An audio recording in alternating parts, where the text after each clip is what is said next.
Hello, hopefully this fucking works. Ah, I just filmed like a 10-minute video. Fucking microphone was off. So, anyway, welcome back. Chase on Lines. We're going to start trying to film again when I have time. I'm a lot busier than I used to be, so we'll see how that goes. So, a lot's been happening with this thing. A lot. But also not enough. Firstly, the lift has completely gone. Well, almost. It's got about 2 inches of lift. The body lift is gone. It was a 75mm body lift in here. That's what I measured it to. So that's a lot. So thank God that's gone. Next up, the engine bay. It is painted and looking fresh. Really, really like it. Super proud of it. Let's turn bit of spherical special. You'll notice there's carby sitting on top of an old intake manifold. That is obviously not staying like that. I have another intake manifold. It's just away at a mate's place getting welded. Yeah. So I've gone away from fuel injection. We'll turn you around and we'll do this. I have gone away from fuel injection because fuck that. Yeah, bleh. I'll show you a video of it running about now.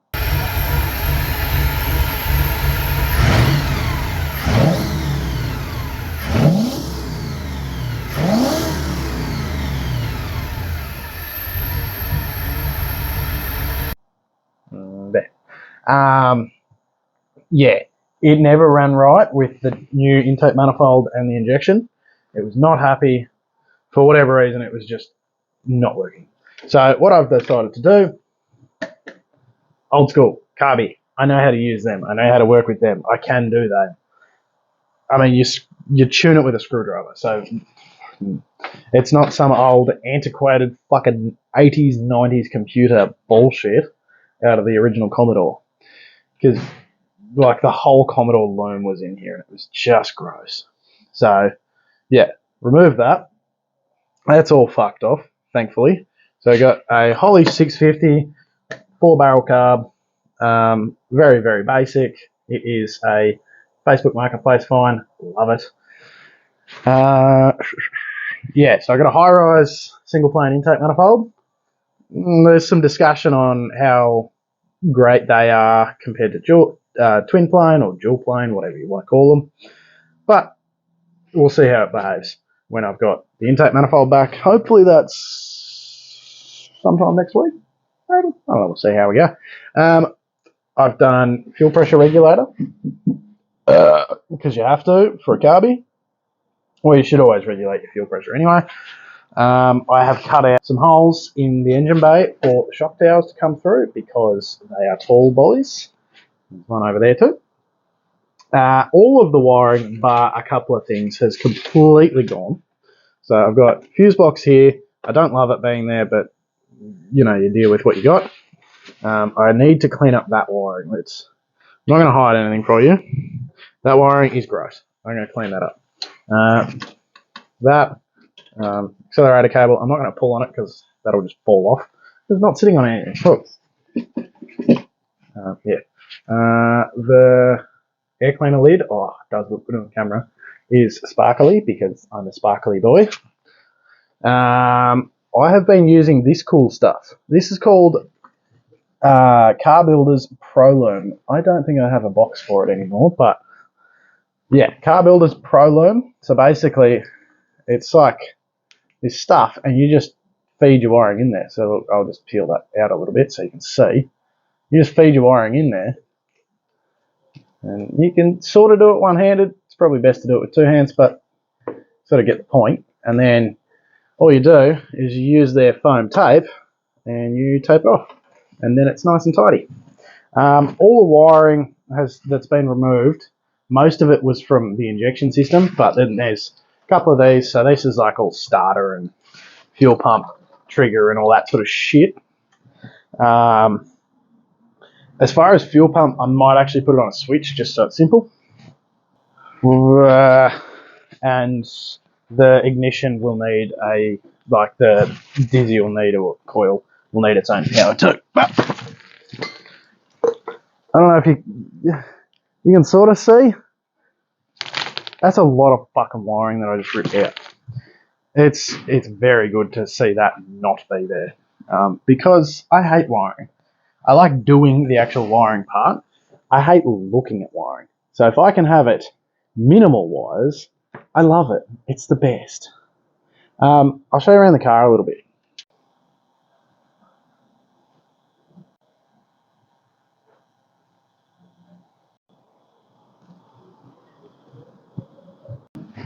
Alright, let's start looking over here.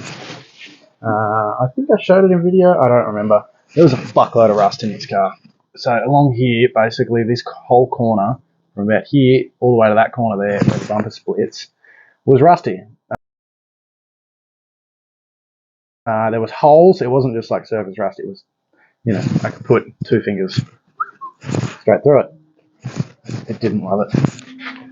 So I've cut that out and re-welded it. There's just a tiny skim of bog in it, but it's pretty flat, which is nice. I'm no panel beater by any means.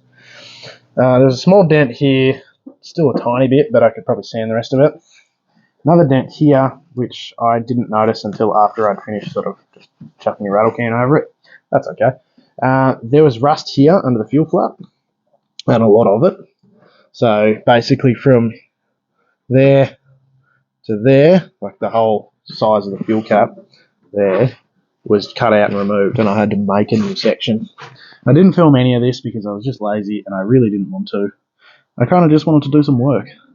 There was a lot of rust here. That's been replaced. Just about no bog.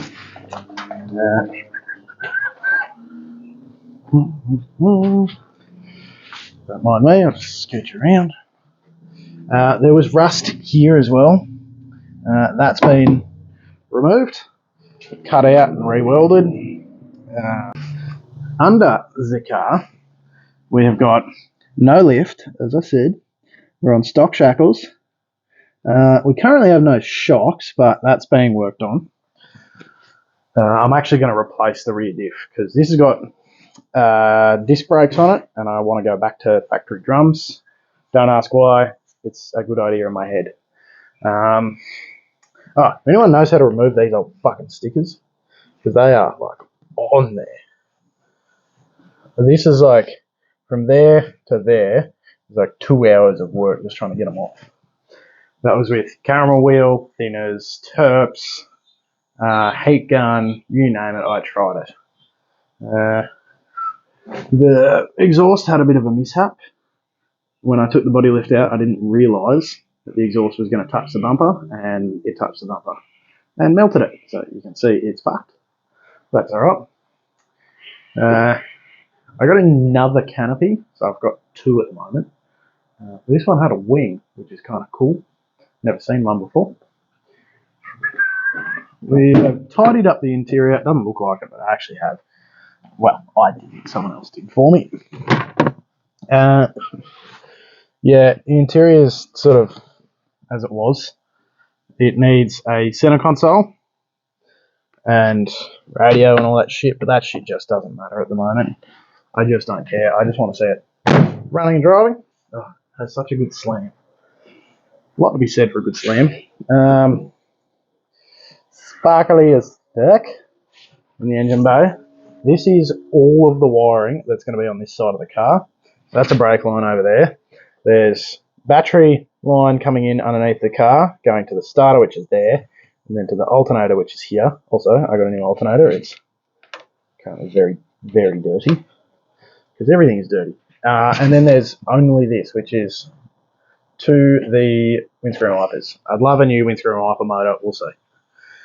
That was old aircon. None of that's ever worked. I don't have an air compressor in here. If I want aircon, I'll take the roof off. Need a new brake booster because that one's just ugly, or I'll just take it off and paint it. Same with the master cylinder with the clutch.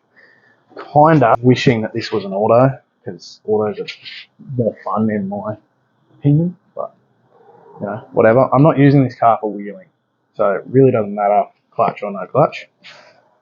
Fresh radiator, brand spanker, eBay alloy jobby, so we'll see how well it goes.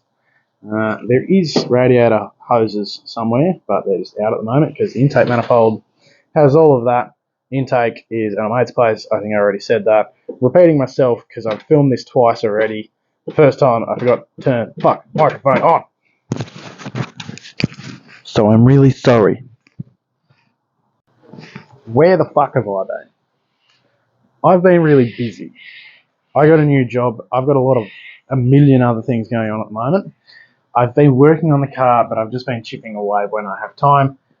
And I don't really want to film that because it's hard to put chipping away over months into a video. It just doesn't work. And I honestly haven't really had much motivation to film because there's been shit going on. I had a bunch of just about all of my power tools stolen from my house. We had a break-in, which is a real shame.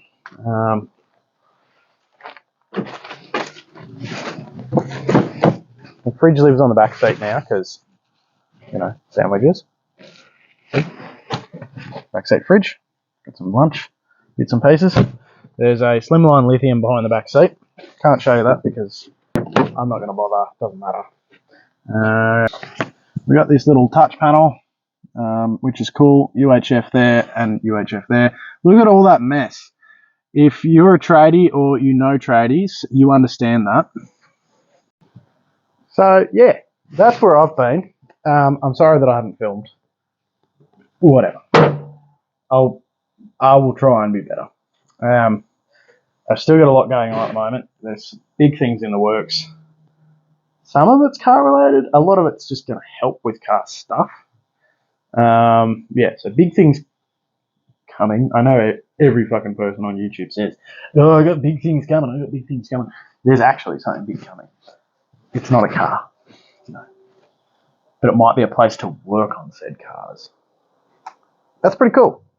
I do have a road trip planned for later in the year. A little bit of roadkill style, except without the Motor Trend on demand, pay fucking $40 a month or whatever stupid price they're trying to charge these days. So road trip later in the year. I'm going to get this surf running. It's not engineered anymore, which is a real shame. So, yeah, anyway, I will talk to you soon. I am very glad for the people that are still watching. This is a lot of rambling and a lot of bullshit. So, love you. Talk to you soon.